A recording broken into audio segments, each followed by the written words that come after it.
This is my Presto pressure cooker. It comes with the lid. It has the little dial on here so you can monitor your pressure. It has a big heavy lid. It comes with the manual, has the weight that you put on top of the vent, and then you've got this for if you're going to be doing any pressure canning or jarring.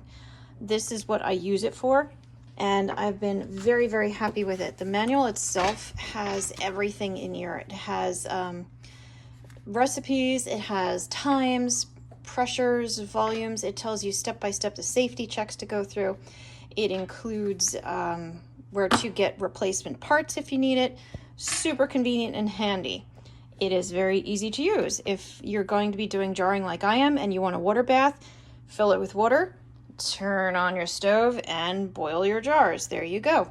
If you're going to pressure can with it, then you're going to use the lid, and it has a lot of safety features. Now, this thing is good on all types of stoves except for induction stove tops. It can't work on that. Everything else, you got your flame, you got your heat, you're good to go. Now, people are very concerned with safety, as was I. It has several safety valves and mechanisms in place. In theory, you know, you get this up to pressure, you put your weight on, it's dancing around, doing its thing. That means the pressure is built up. This back here is a little indicator that pops up when the pressure builds. So that tells you pressure is established. And this in the front is a little rubber gasket. This right here. And if for some reason your pressure goes too high, this is the 15 psi. If it goes too high, this thing pops out like a cork and then dumps a whole lot of pressure. If at any time you're nervous, you know, the very first thing you're going to do is turn off your stove, and that will drop it, you know, pretty much right away. You could take this off. That's going to let out a gush of steam and release a lot of the pressure. This one is more of an indicator. It doesn't really have to do with safety. So you got this emergency release, you got this here to release, and you've always got turning off your stove. So it is actually safe. I was super nervous to use a pressure canner before, but after doing it once, very, very comfortable. All right, I'm going to show you how to use this pressure canner. It's a Presto 15 psi canner. It comes with everything you need. I've got the manual, you've got the little tray that keeps your jars off the bottom. You have the weight for the lid, and then there is the lid that locks itself. And the only reason I'm showing you this is because I just started using the pressure canner for canning meats and low acidity things, and I was super scared of it, and I didn't have to be. So I want to show other people they don't have to be nervous of it either. So it's very simple to use. Before you use it, you're going to go through a few little things to make sure everything is ready to go. You want to check your rubber seal, make sure it's clean, make sure it's intact. There's nothing like dirty stuck to it like that right there. I'm just gonna rub it off. Okay, nice and clean. I have dogs, so you make sure there's no dog fur in there. And now you're going to check the little vent pipe, this little guy right here where you put the weight. When you look through it, I don't know if I can get the angle right. There it is. You should be able to see light through it. That means it's unblocked and nice and clear. If it was blocked, then you're going to use a pipe cleaner and just swizzle it out. You're going to test this guy, make sure it's nice and loose, and that's it. You don't want to mess with your gauge too much. And as far as getting it ready to go, I've got some meat that I am going to hot pack into quarts. So in order to prepare it, put this in, make sure your little button things are down, and this keeps your jars from sitting flat against the bottom. You're going to want to use it on any stove top except for an induction. No good on induction, but smooth top, electric, gas, all good, no induction. Okay, so now you're going to add 2 to 3 quarts of water. I like to do 3, especially for the meat, because I'm going to be steaming it, pressure cooking it, whatever you want to call it, for 90 minutes, and it's a long time, and why not? But you do want to make sure your jars are not submerged at all, and you want to make sure your water level isn't too high, so just, you know, be careful. All that stuff is in the manual as well. Like, highly recommend you read the manual. There was also, I forgot to mention, these little side things on here on the vent that you make sure you can see the light through. there's little side holes, and every once in a while, you know, go at them with a toothpick or a pipe cleaner or something, make sure they're nice and empty and clear. Okay. Now you're going to add hot water to this. Like I said, 2 to 3 quarts of hot water. So I'm going to add, as I said, 3 quarts. So there's 6 cups. I'm going to add 6 more. Oh, musha, musha.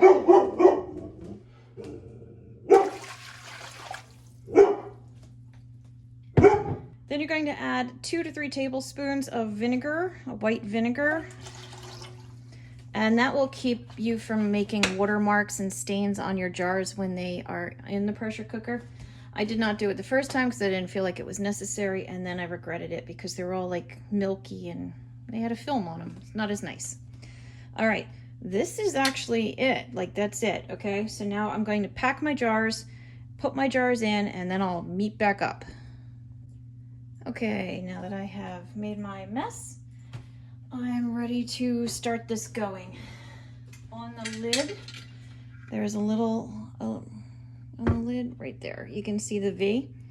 And on this handle, and on the handle is another V. There it is, now you can see it. And in order to put this on to lock it, you gotta line up the V's. Put this back.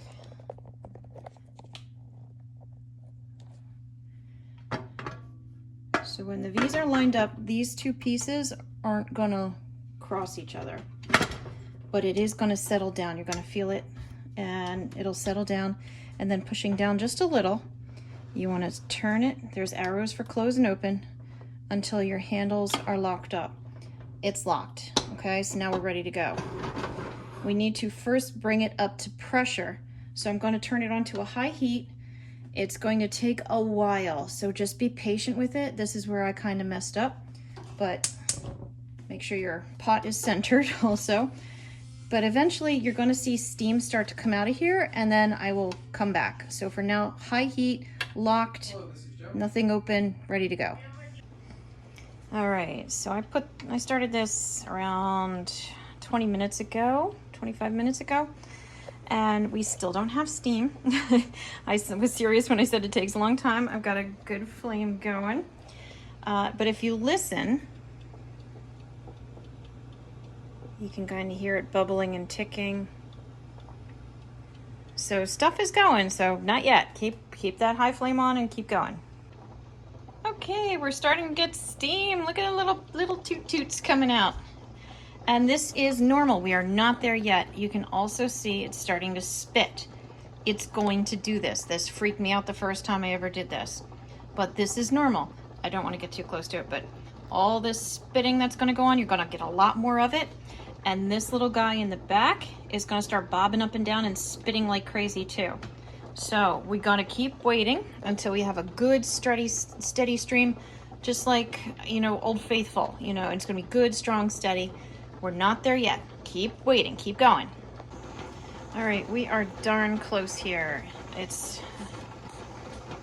getting some really good steams building up and going, and then it just like that. You see that big, thick steam? It's so hard to show you, but it's going up pretty high, okay? That's what we want all the time. We're not there yet. You see how it's still like disappearing, then coming back? Not yet.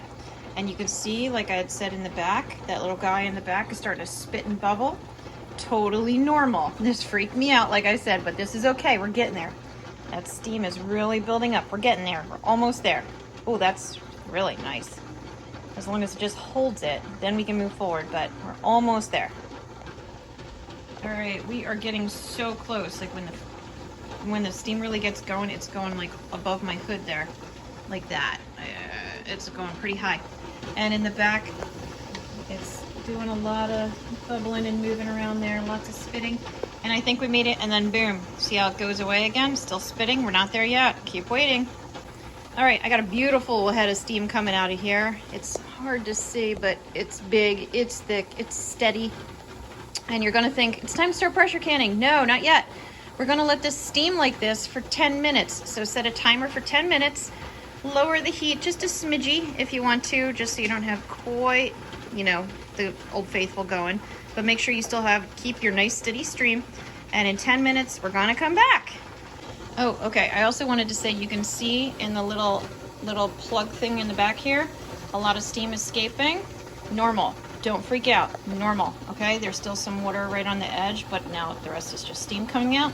Normal, don't freak out, you got this.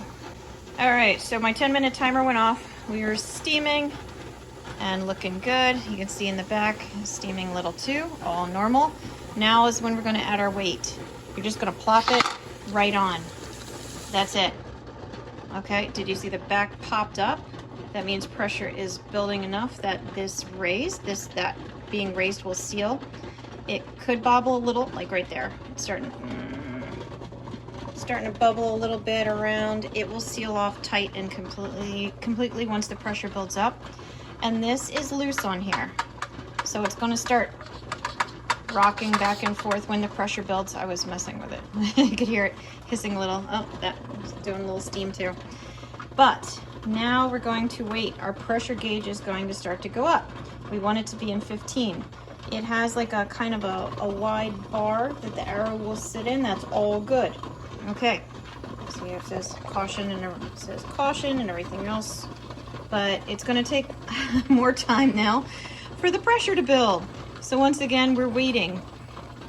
If you had lowered your heat a little bit in order to, maintain your steam at a nicer level, you may want to raise it up again. Otherwise, it's just more of the waiting game. And they say that, pressure canning so fast, because it only takes 90 minutes in order to do meat. And if you water bath meat, which disclaimer, USDA says you're not supposed to, it could take 3 hours of boiling. So, 90 minutes, so much faster. No, because it's been an hour now of us just preheating this darn thing, and we're not even there yet.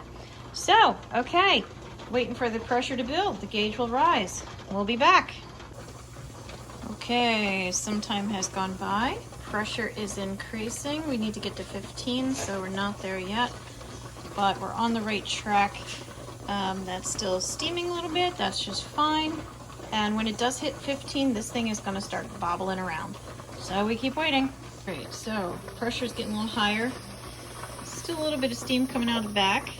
And this, you can hear it starting to get a little hissy.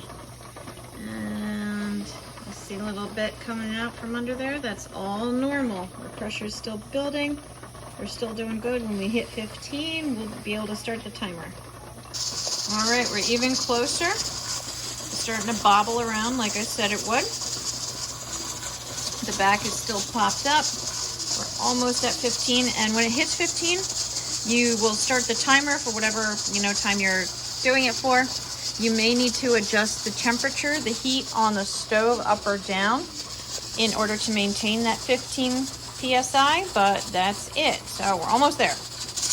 All right, we finally hit our 15 psi. Our little guy is bobbling away. It's hissing, it's loud. Our little thing in the back is up and corked. I didn't show you this before in the front, but the little safety thing, it does push up, it kind of pushes up a little bit. It's not going to pop out or anything as long as we don't go past the 15. But now we can start the timer. So this is at the point where you start the timer however long you're supposed to pressure cook it.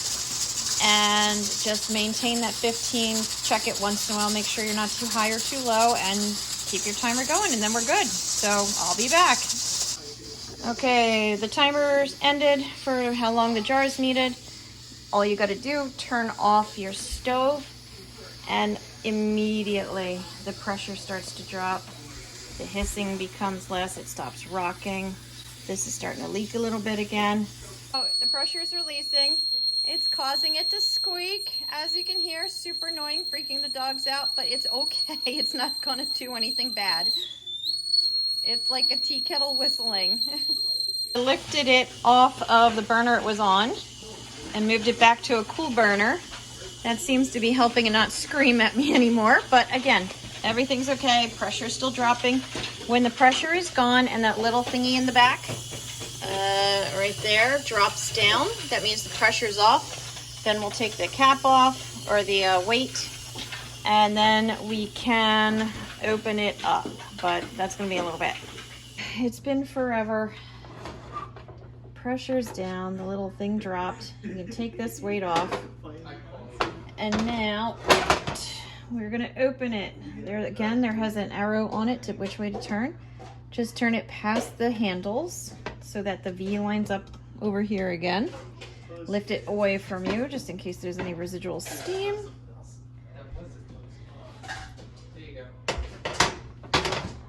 And that's it. Shake your jars out. Let this the metal finish cooling because it gets very hot. And that's it. It's done. You just wash it, dry it, put it away. When you wash it, just don't get the gauge submerged or wet, as little wet as possible. But that's it. So it doesn't have to be scary, and you can do it.